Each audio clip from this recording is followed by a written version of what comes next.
Alright students, question number next देखते हैं कि हमसे क्या कह रहा है। तो question number 13 says as observer from the top of a 75 metre lighthouse, अच्छा 75 मीटर हाई लाइट हाउस है फ्रॉम द सी लेवल से, okay, the angle of the depression of the two ships are 30 degree and 45 degree if one ship is exactly behind the other on the same side of the light house. Same side में है, ये बात ध्यान में रखना है। Find the distance between the two ships, दोनों ships के बीच में कितना डिस्टेंस है वो निकालना है। भाई ये जो क्वेश्चन है ये आपको गुमराह करने की कोशिश कर रहा है, कैसे कर रहा है वो हम बताएंगे। और यहाँ पर कुछ चीज़ें हैं जो टॉपर्स भी गलती कर बैठते हैं और फिर लोग उन्हें चफ और चूतिया समझते हैं। लेकिन आज हम ये वीडियो देखने के बाद चफ और चूतिया नहीं कहलाएंगे, चफ और चीता कहलाएंगे। तो रेडी हो जाइए सुनने के लिए कि आप चीता हैं। कैसे, देखते रहिए। सबसे पहले हमें यहाँ क्या चीज़ करना है, देखिए भाई एक लाइट हाउस है जिसका जो हाइट है वो 75 मीटर है। तो अपन एक लाइट हाउस बनाएंगे जिसका क्या होगा, 75 मीटर हाइट होगा फ्रॉम द सी लेवल से। सी लेवल ऑब्वियसली ये होगा, ठीक है। अब यहाँ क्या कह रहा था, एंगल ऑफ डिप्रेशन। याद रखना एंगल ऑफ डिप्रेशन के बारे में हमने आपको क्या बताया था। एंगल ऑफ डिप्रेशन जब भी बनता है तो ये हॉरिजॉन्टल लाइन से नीचे की तरफ हमें देखना पड़ता है।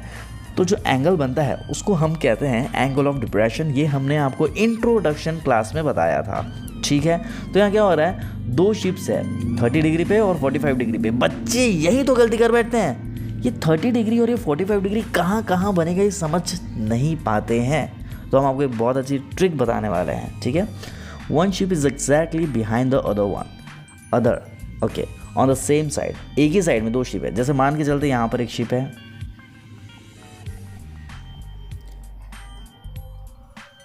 ये झंडा है, ऐसे मान के चलिए, ठीक है। नहीं यार इतना ही ठीक है, एक शिप है और यहाँ पर एक शिप है, ठीक है। तो ये जो शिप है यहाँ पर क्या हो रहा है, एंगल ऑफ डिप्रेशन बन रहा है। मतलब यहाँ से सी लेवल से एक एंगल इधर की तरफ बनेगा। मतलब हम एंगल बना कहाँ रहे हैं, हम एंगल ऊपर से नीचे की तरफ बना रहे हैं। क्यों, क्योंकि एंगल ऑफ डिप्रेशन की बात हो रही है। क्वेश्चन में देखिए डिप्रेशन, तो जब डिप्रेशन की बात हो रही है तो हमें एक हॉरिजॉन्टल लाइन ऐसी बनानी ही पड़ेगी, ठीक है।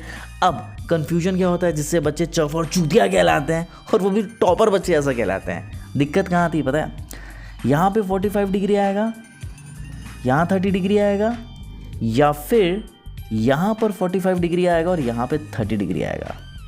इसको काटो, यहाँ पे 30 डिग्री आएगा। ये कैसे पता चलता है, यही तो बच्चों को पता नहीं चलता है, ठीक है। इसलिए बेचारे वो चूतिया कहलाते हैं। तो देखिए हम यहाँ पर क्या बताने की कोशिश कर रहे हैं, हम आपको ट्रिक से समझा रहे हैं, बहुत ध्यान से सुनना, बहुत ज़्यादा इजी है, ठीक है। सबसे पहले हमारे पास एक हॉरिजॉन्टल लाइन तो बनेगी और नामकरण हम कर देते हैं A B C and D, ठीक है। देखने और सोचने की बात यह है कि 30 डिग्री लिखे तो लिखे कहाँ, 45 डिग्री आएगा तो किधर आएगा। तो ध्यान से सुनो हम क्या बोल रहे हैं। सबसे पहली चीज़ ये देख लेते हैं, 75 मीटर हाइट है, मतलब ए बी जो है वो क्या है, लाइट हाउस है, और इसकी जो हाइट है 75 मीटर है। तो यहाँ पर हम सॉल्यूशन में लिखेंगे height of the light house,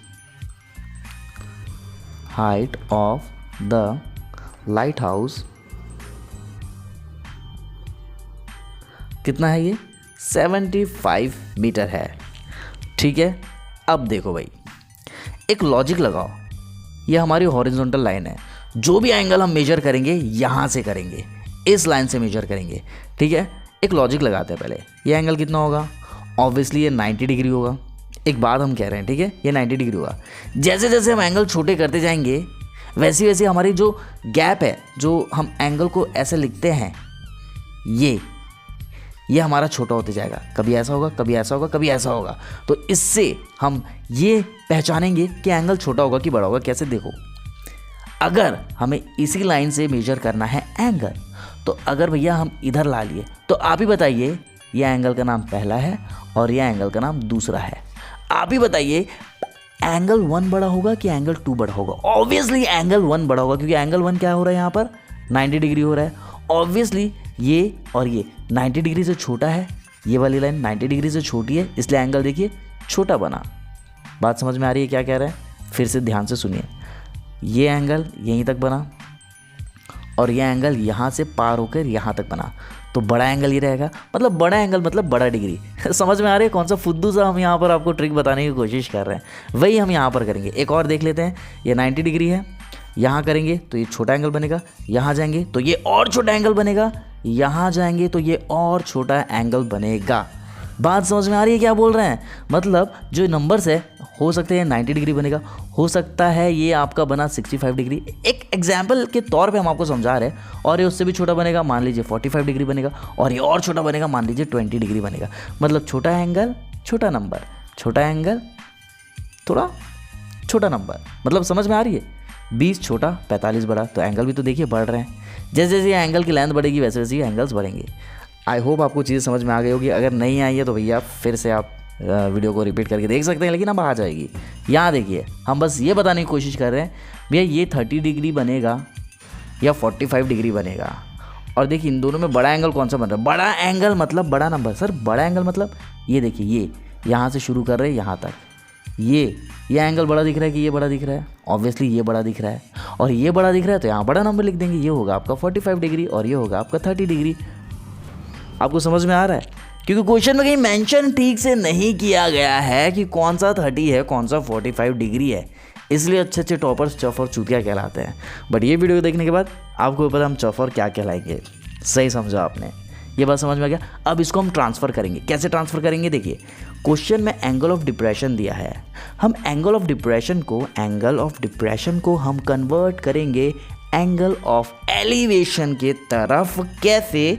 देखो ये लाइन देखो, ये लाइन 30 डिग्री है, ठीक है? तो ऑब्वियसली ऑल्टरनेट इंटीरियर एंगल की वजह से ये एंगल यहाँ ट्रांसफ़र हो जाएगा और आपको मिलेगा 30 डिग्री। बात समझ में आई? क्या कहने की कोशिश कर रहे हैं? ठीक है। और ये लाइन देखिए, ये बात समझ में आ गई? नेक्स्ट यहाँ से लेकर यहाँ तक 45 बन रहा है, ये देखिए यहाँ तक 45 बन रहा है, इस लाइन से बना 45। तो इस एंगल को जब हम ट्रांसफ़र करेंगे तो ऑब्वियसली वो एंगल यहाँ पर आएगा 45 डिग्री।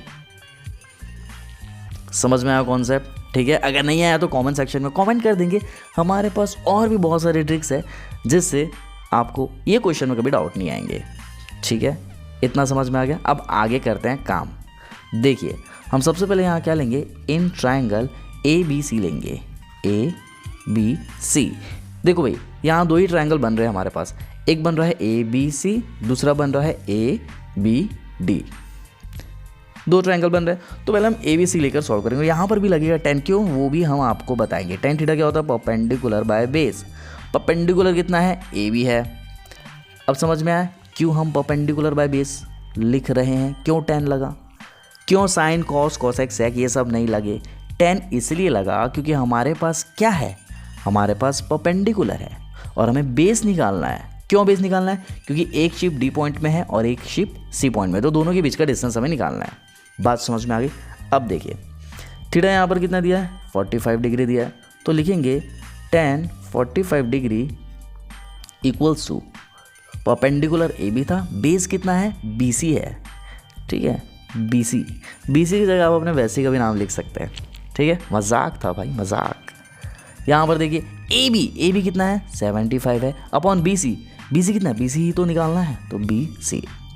tan 45 होता है 1 और यहाँ पे आएगा 75 अपॉन BC। ये जो BC डिनोमिनेटर में है ये LHS में चले जाएगा और क्या हो जाएगा? BC हो जाएगा। तो BC आपका आ गया 75 मीटर, तो BC की जगह लिखेंगे 75 मीटर। ठीक है, ये बात समझ आ गई। नेक्स्ट लिखेंगे अगेन इन ट्राइंगल। अब हम कौन सा ट्राइंगल लेंगे? ABD। ठीक है, छोटा ट्राइंगल खत्म हो गया, बड़े ट्राइंगल की बात करेंगे तो लिखेंगे ABD। इन ट्राइंगल ABD में हम फिर tan थीटा लगाएंगे। क्यों? क्योंकि यहाँ पर भी क्या है? परपेंडिकुलर दिया हुआ है, बेस निकालना है। बात समझ में आ गई? तो लिखेंगे परपेंडिकुलर बाय बेस।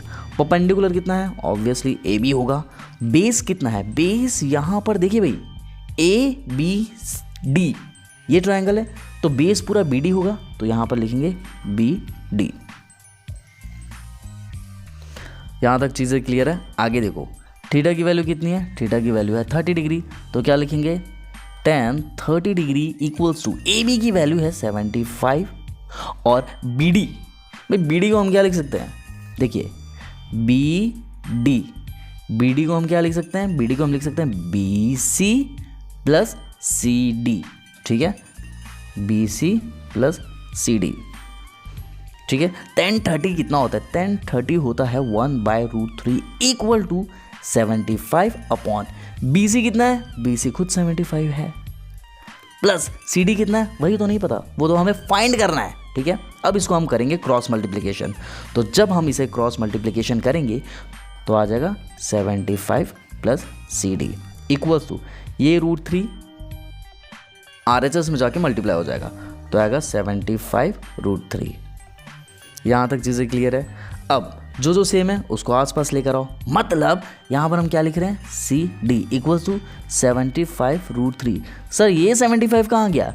ये जो 75 है ये RHS में जाएगा और हो जाएगा -75। क्यों? क्योंकि यहाँ पर ये प्लस में है, इसके सामने कोई साइन नहीं है, मतलब ये प्लस में है। RHS में जाएगा तो ये हो जाएगा माइनस में। अब दोनों में 75 कॉमन है तो उसे हम निकाल देंगे कॉमन, तो अंदर क्या बचेगा? √3 - 1 बचेगा। बात समझ में आ गई? ये निकल गई हमारी CD की वैल्यू, जिसमें हम लिखेंगे मीटर। तो यहाँ पर हम लिखेंगे 75 इन ब्रैकेट √3 - 1 मीटर। ये चीज़ निकल गई, लेकिन हमें क्या निकालना है? डिस्टेंस बिटवीन टू शिप्स निकालना है। निकल तो क्या? यही है आंसर। CD का जो आंसर है वही आंसर है, क्योंकि भैया एक शिप यहाँ था और एक शिप यहाँ था।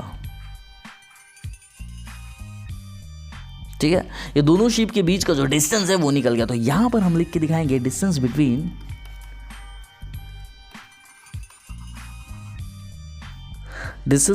द टू शिप्स, मतलब जो क्वेश्चन मैंने उसको छाप लो। Distance between the two ships लिख देना है, the two ships equals to 75 in bracket √3 - 1 metre, and this is your answer. I hope आपको चीज़ें समझ में आ गई होगी। आपको थोड़ा सा भी अगर डाउट है तो हमें कमेंट सेक्शन में प्लीज़ कमेंट करके बताएंगे, हम आपको ज़रूर बताएंगे इसके और भी तरीके। ठीक है, मिलते हैं अगले वीडियो में। Till then bye.